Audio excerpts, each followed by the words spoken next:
Welcome in to BKL Nightly. Thank you for joining me on a Wednesday ahead of the postseason. We finally reached the NFL postseason.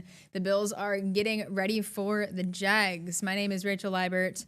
I'll be with you for the next 20-25 minutes, getting you ready for everything you need to know ahead of this postseason wild card matchup. The Bills enter this game as the 6th seed. They're 12-5, and the Jags are the 3rd seed in the AFC with a 13-4 record. A lot of things on the line, a lot of the Super Bowl, I guess, is the biggest thing on the line. Bills fans, maybe this is the year. Maybe it's not. We'll see. The Jags are a pretty good team all around. So it's kind of crazy to say the Bills. Last time the Bills and the Jags met, the Bills destroyed them, I believe, last year in week 3 or 4, pretty early in the season. So we'll see if that's the same result. But I think the Jags are a whole lot different of a team this time around. All right, we got to start, as we always do, with our injury updates out of Orchard Park today. There's quite the hefty list, I'm going to be honest with you. We'll go through them pretty quickly. Big news, good news. Josh Allen was in full today. He, of course, did play that single snap to preserve his starting streak on Sunday against the Jets, but he was a full go today with that foot injury. Joey Bosa also full go today, which is important. He was limited last week, and hasn't been healthy, really, for the last few games. Even this entire season, he's been on and off the injury report, so good sign for him. Cole Bishop added to the report, but was full. Cam Lewis also full today. Damar Hamlin his practice window was opened off of IR, so he was limited today with that pec injury he's been dealing with. And then Daquan Jones, calf injury, also limited. And Dalton Kincaid, still on the injury report. He is still limited. We will see how that goes into this weekend. Of course, we'll keep you updated with him. And then for the second half of this, Jordan Poyer limited. He was elevated, though, because he did not practice last week, so that is a good sign for him. Shaq Thompson, neck limited, and then a few DNPs today. Terrell Bernard, Maxwell Hairston, who's already been ruled out for this weekend. Ty Johnson with an ankle injury. Matt Milano with an illness, so he should be back within the next day or two. And then Josh Palmer, also with an ankle injury that he, I guess, re-aggravated because he's also been dealing with that this season. All right, so if you didn't notice, I did not mention one big injury update. That is Matt Prater, the kicker who was hurt Week 15 with the quad injury, took Week 16 to Week 17, was not active. The Bills brought in Michael Badgley. We all know how that went. That did not go very well. Prater came back against the Jets and then re-aggravated that quad injury and did not play the second half. So today, Thad Brown was out in Orchard Park and caught up with Prater, caught up with Sean McDermott on just where they're at and what his timeline looks like going into the postseason. Matt Prater did not practice on Wednesday due to his quad injury. He said that the quad tightened up during the game last weekend. Getting shut down at halftime is something he called precautionary. The plan is to have Prater kick on Thursday. There's still plenty of optimism Prater will be good to go for Sunday's playoff game in Jacksonville, but Thursday will be a big day. I just want to feel confident and feel good. Excuse me. At the end of the day, it's not up to me, though. I'm going to do my best. I want to play. I'm going to do everything I can to get back and play. But we'll see what happens. Hopefully he's good to go as of tomorrow, and then we can, and this is just on a day-by-day, right now that's the plan. We can take a look tomorrow and just see where he's at, and then hopefully all is well, and he gets a chance to then kind of get back to some rest after that as we head into game time. Honestly, it's a little frustrating, especially with my age. I'm not healing as fast as I'd like to, and like I said, I'm just going to do the best I can, try to rehab and be 100% for Sunday. What do you think the likelihood is that you'll get there? I'm pretty confident. Prater is not very worried about getting little practice time during the week. At this point in his career, he's pretty confident in what he has to do. He added, quote, "As long as we get some quality work in during the week just to be confident, we should be fine." Good sign, obviously, that Prater is confident that he will return, and it was more of a precautionary thing, as he said, that he did not play that second half against the Jets. But this has been the big thing with Prater, when the Bills acquired him in the offseason, is that he's 41, and will he stay healthy? I mean, for the first 3/4 of the season, he proved that he was, and then obviously he's been dealing with that injury. But seems like things might be trending in the right direction. Sean McDermott again said that he was day-to-day, so we will, of course, keep an eye on that and keep you updated as we get rolling here through the rest of the week. As I mentioned, Josh Allen only played one singular snap against the Jets to preserve that longest starting quarterback streak of his that he's got going on. And so because he didn't really have much game planning to do for that game, he had a lot of time on his hands to self-scout. He watched a lot of film, watched a lot of his mistakes, what he could do better, broke down, his decisions. And today he said there was a lot that was revealed about looking back on his tape and just realizing, what he's done and what he hasn't done in the regular season? Sitting there like, God, I stink, It's like, what am I thinking here? What am I doing? And I think that's, the film is never as good. It's never as bad as you think it is going to be. But going into it, just trusting reads, trusting feet, trusting eyes, trusting my teammates, I think that's what it kind of comes down to. When you come off the year that he had last year, talking about the reigning MVP in the league, and that's a near perfect season, and people then think, okay, then he's got to one up that. That's almost impossible to do, the way he played last year. So you don't want to try and go out and be perfect. That's not how you really want to perform. So you want to go out there knowing that there's going to be some imperfections, and then you adjust and adapt. I came away obviously just like, God, there's so much out there that I've missed, right? Whether it's getting a little lazy with my feet and not taking a check down and maybe instead trying to force something downfield, or throwing the ball away and not taking sacks and allowing us to be in field goal range. And I think maybe throughout the regular season you get into this mold of just like, we have more games, I can try to squeeze this one in and see how it goes. And obviously in the playoffs, those are premium drives, and sometimes the play is throwing it 3 yards and getting to a second and 7 instead of a 2nd and 10. I like the point that Sean McDermott makes there, that this is the reigning MVP of the league, and everyone expects him to be perfect. I mean, Josh Allen has proven, these superhero capabilities season in, season out, but he has kind of been a little bit different this year, it seems. I mean, he doesn't have the receiving room to really work with and help him out in that aspect, but otherwise it does seem like he might be making poor decisions, but we are holding him to a very high standard. This is the MVP of the league. So I really like what Sean McDermott said there. You can't try to be perfect. And I think, looking back on that tape, maybe this past week, Josh Allen has maybe done some reflecting and realized that, and maybe we'll see a more polished version of Josh Allen come this Sunday. All right, it is now time for our BKL Nightly Roundtable. Thad Brown and Josh Reed, no Carl Jones today. I'm so sorry there's no comedic relief for you guys in there. But Thad and Josh did hold it down over in Orchard Park, talking about this upcoming game, what the Jags bring to the table, what the Bills bring to the table. So I'll let them take it away from here. Welcome to the BKL Roundtable. I'm Thad Brown along with Josh Reed. We spent today talking with the Bills as they get ready for playoff game number 1, or at least what they hope will be playoff game number 1 against the Jacksonville Jaguars. And Josh, one of the topics that came up over and over is how much guys on offense in particular enjoyed getting last week off. Josh Allen talked about it. The offensive line talked about it. How much of an impact do we think that'll have? Yeah, I think it's a huge impact. We heard from starting right tackle Spencer Brown. He talked about physically how great he feels going into the postseason, getting a chance to stay on the sideline, just kind of watch the game. Meanwhile, Osiris Torrance, he joked that, Osiris had to play, but he's young. So, young legs, he can handle it. Here's the thing, too, not just physically, but mentally kind of getting a chance to reset a little bit. Starting quarterback Josh Allen talked about how he spent the week self-scouting, and he joked that at one point I thought, oh man, I suck. How did I miss that throw? How did I miss that throw? And that's what happens when, you're looking for perfection. Now, you may never reach perfection. You can't expect that, but you're looking to try to get as close as you can. So you had a chance to really go back and look through the whole season and through the games and through all the film and all the different times that maybe he missed a throw or didn't read the defense exactly right. So he said that was huge and very helpful as they get ready to take on the Jaguars. I wonder how much of a breath of fresh air it was for him, too, because when you come off an MVP level, an MVP season, Sean McDermott talked about this, you can't stay there. You just can't, because he had an MVP season. That's a hard level to keep up with.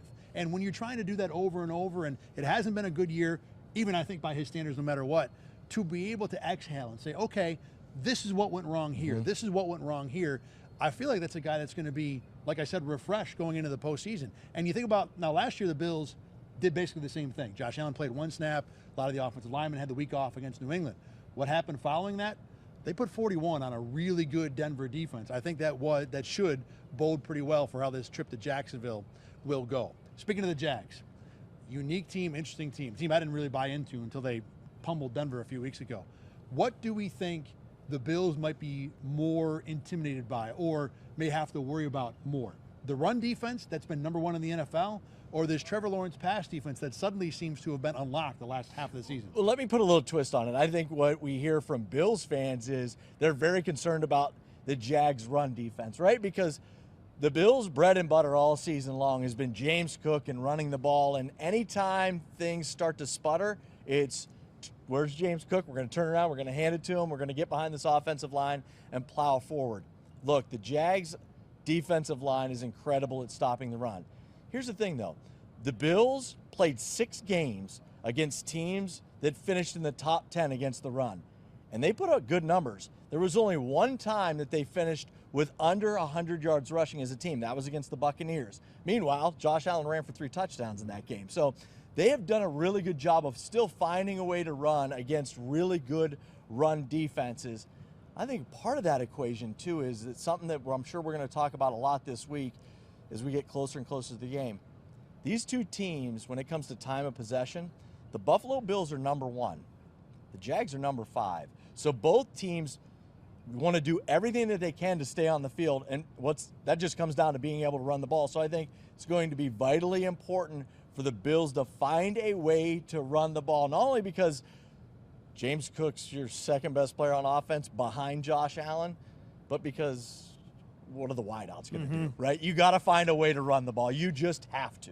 I feel like that the Bills will be able to have enough success, to your point about what they've done this year against good run defenses. Remember last year, they played Denver and Baltimore weeks 1 and 2. They were 1 and 2 against the run, and the Bills had the most rushing yards either team had allowed all year in those 2 playoff games. So I like the ability, the confidence that the Bills should have in being able to run the ball. That's why, for me, the Jacksonville passing game is the one that I'm concerned about because of what they do. They're so diverse. They have so many different options. Brian Thomas Jr., Parker Washington's been great. Jacoby Myers is a huge add, able to keep the sticks moving. He's really good at the catch point. And the offensive line isn't fantastic, but they're good enough. And then Trevor Lawrence, with his legs and his mobility in the pocket, kind of covers what other mistakes that there are. I think the Bills really need to find a way to get some pressure on Trevor Lawrence, and that might mean blitzing over and over, or this is going to be a shootout. Did the Max Hairston injury at all change your mind at that, or maybe even strengthen your thought that that's a concern for the Bills, is what they can do on the pass game, the Jags? Carl Jones and I talked about this a little bit on BKL Nightly yesterday in the Let's Talk Ball show. We think that having Max Hairston out of the lineup, you lose a safety net. You lose an ability to go to something else if you need it. But frankly, if I was the Bills, I probably would have played Trey White 100% of the snaps in this game anyway, even if Hairston was healthy. But if Trey had a problem, if he got hurt, now you're going down to Dane Jackson, who hasn't played all year. I like Dane, but it's a guy that you probably don't want to have to rely on at this point in the postseason. So for me, it is for sure the passing game for Jacksonville that I'm more concerned about going into this one. We spent a lot of time today talking about playoff experience. The Bills have a boatload of it at this point, not only with the quarterback, the coach, a lot of the other guys on the team. How much do we think that is an impact at this point in the year? I think it's an impact, and I think it's, in particular, in this matchup, a very big impact, because I think it's one of the probably biggest strengths the Bills have against Jacksonville. Look at the Jacksonville roster. The last time they made the playoffs was back in 2022, and that was, I think, that was the year 2022. I think it was actually the 2021 season. Is that right? Oh, I'd have to. Anyways, it's been a few years since they made the playoffs. Meanwhile, this is the Bills always have a table reserved for the postseason. Like this is old hat for them. Josh Allen, you just assume that when the season starts, he's going to be playing meaningful football this time of year. Sean McDermott has been there and done that. And one of the reasons I think experience is so important, and on the other sideline, you got Liam Cohen, a first-year head coach, right? So, of course, he's never been a head coach in a playoff game until this one coming up. The other thing is, how many times this year have we talked about the Bills' ability to make adjustments at halftime, That's a good right? point. And I think that's an experience thing. That's a Sean McDermott and his coaching staff just being locked in. They're on the same page. We're going to see what that looks like for Liam Cohen and his coaching staff, because let's face it, he's never been a head coach in this high pressure of a situation. I love the adjustment point. I love knowing how to handle it, being through that before. Not that Liam Cohen hasn't been through. He was a coordinator of the playoff game last year, so he has some idea, but it's different when you're the head coach. By the way, you saw me looking it up. It was 3 years ago. So 3 years Jags ago. and Chargers, so 22 seasons, 23 playoffs. First of all, I think experience is going to matter in a game like this because a lot of these AFC playoff games feel so close. Little things are going to be the difference. It might not be experience, but it could be. It could easily be. And the answers that you got from some of the players today about what it's like. Spencer Brown said, I'm not as freaked out going into a playoff game anymore. Dawson Knox went on and on. He was great. About he was amazing. Knowing what it's like. Go home and watch that. It's going to be on one of our news reports somewhere. You can find it for sure. but it's clear this team has a confidence at this point in the year. They may not win the game, but they know how to handle themselves. They know how to walk into the building. They know how to get ready during the week. And yeah, I think that is certainly a sizable advantage. I love the word confidence. I also think steadiness is a good word. I think that they just seem like they're pretty much at ease. They know what it's like to go into the postseason and what's expected and what you have to do to win a game. That is conversation of one of what will be an estimated 75 this week when we talk about Bills and Jags, and there'll be a lot more after that if the Bills do win this game. For Josh Reed, I'm Thad Brown. Let's go back to you. We'll have more in a little bit. All right, thank you very much, guys. We are going to take a very quick break here. When we come back, Thad Brown is going to answer some questions out in Orchard Park with our mailbag segment. That's next.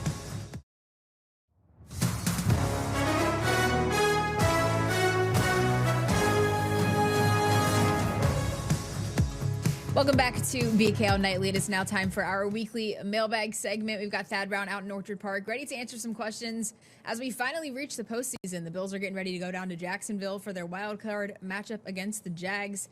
So we'll get right into this first question here from ex-user James Knapp. James Knapp says he honestly feels Brady comes out with some different schemes against the Jags and they won't be ready for it.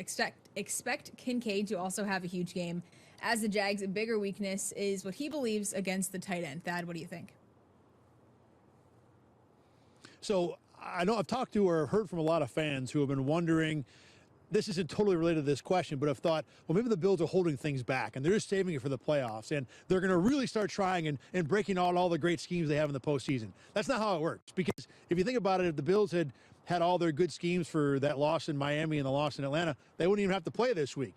Now, I do think Joe Brady will have new stuff this week, but it's no different than what he does every other week and what every other offensive coordinator and defensive coordinator in the league does. They have new stuff, new wrinkles prepared for every single game.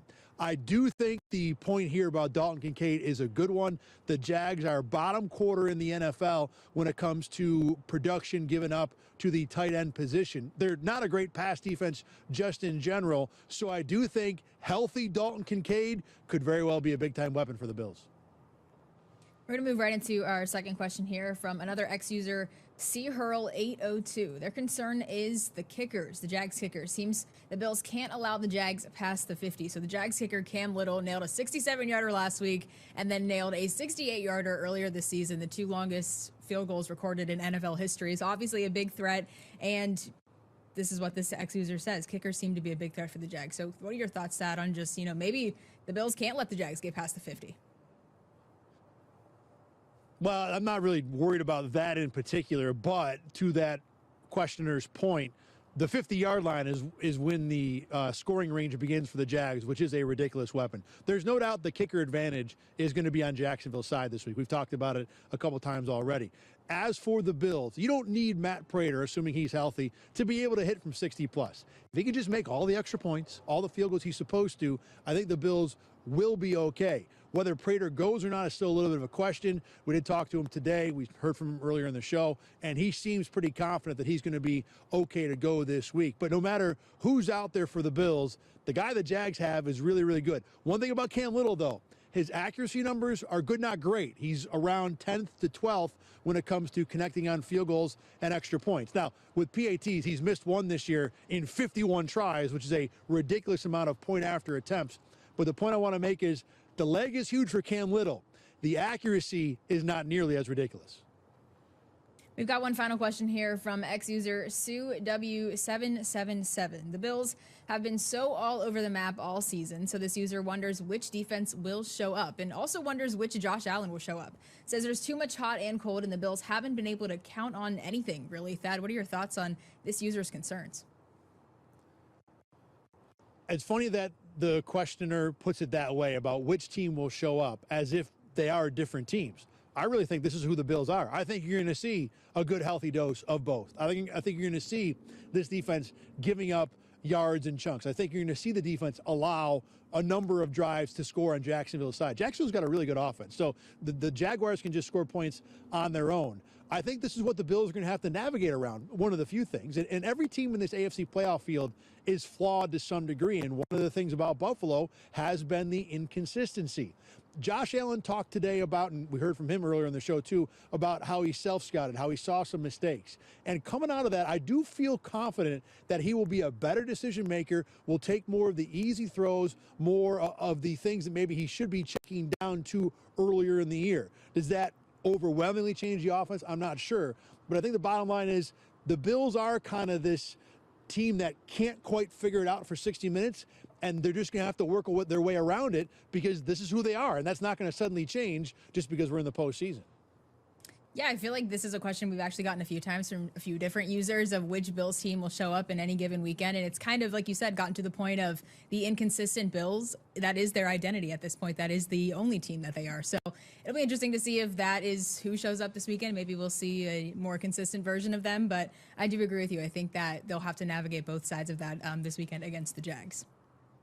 All right, well, that is going to wrap up this week's mailbag segment, of course. Thank you, Thad. As always, if there is another mailbag segment, if the Bills win and continue on in the postseason, you can send your questions to @ThadBrown7 on X, Instagram, Blue Sky, and on the News 8 Facebook page. So hopefully that wasn't the last mailbag of the season. Hopefully we'll keep going with a few more if the Bills get the win. But if not, it's been fun. But I'm positive. I'm optimistic. All right, we've got one more thing to get to regarding James Cook. Everybody's probably aware of James Cook holds the rushing title for this season. He beat out Derrick Henry. That was the big one that everyone had their eye on Sunday night. If Derrick Henry was going to rush for a crazy amount of yards like Derrick Henry sometimes does, and passed James Cook. James Cook only had 2 carries for 15 yards on Sunday against the Jets just to keep him healthy and keep him fresh for the postseason. So Sean McDermott was definitely navigating, how many yards, how many opportunities do we want James Cook to get before we pull him and say, you know what, that's enough. We need you for a playoff run. So today, James Cook talked about himself and his family actually watching that Ravens game, watching Derrick Henry, hoping that he would hold on to that title as he had, through the afternoon. And he also talked about how much the help up front mattered to him in securing this title. I mean, it was special, just to celebrate the accomplishment with your family. It was special. That was awesome. I texted my group chat after the first half, and I'm like, I really don't love that Derrick Henry has 111 rushing yards already, but shout out to the Steelers defense that slowed him down in the second half. But yeah, super happy for Jimmy. Everybody knows he's a quiet guy, goes about his business, and then he runs with his hair on fire. So, pride in our line room for making that happen, but he makes us all look good at the end of the day. I was so excited for him. I was getting a little nervous there at the end.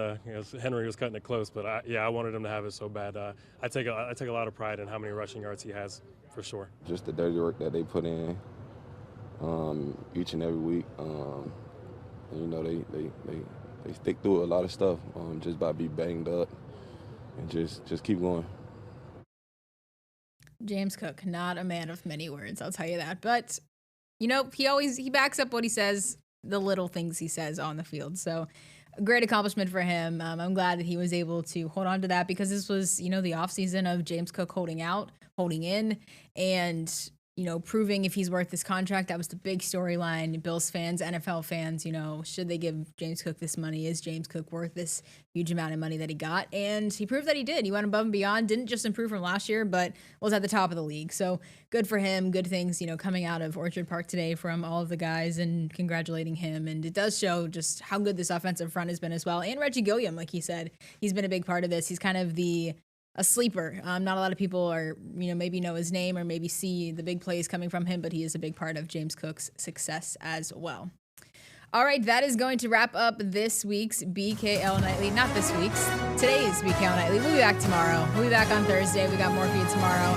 But for our Wednesday show, that is going to wrap it up. I am Rachel Leiber. Thank you so much for watching, for hanging out with me. We'll keep you updated with the rest of the week. We got predictions tomorrow, of course, some more to talk about ahead of this big game for the Bills. But for now, for Thad, for Josh, I am Rachel. Thank you so much for watching. We will catch you next time.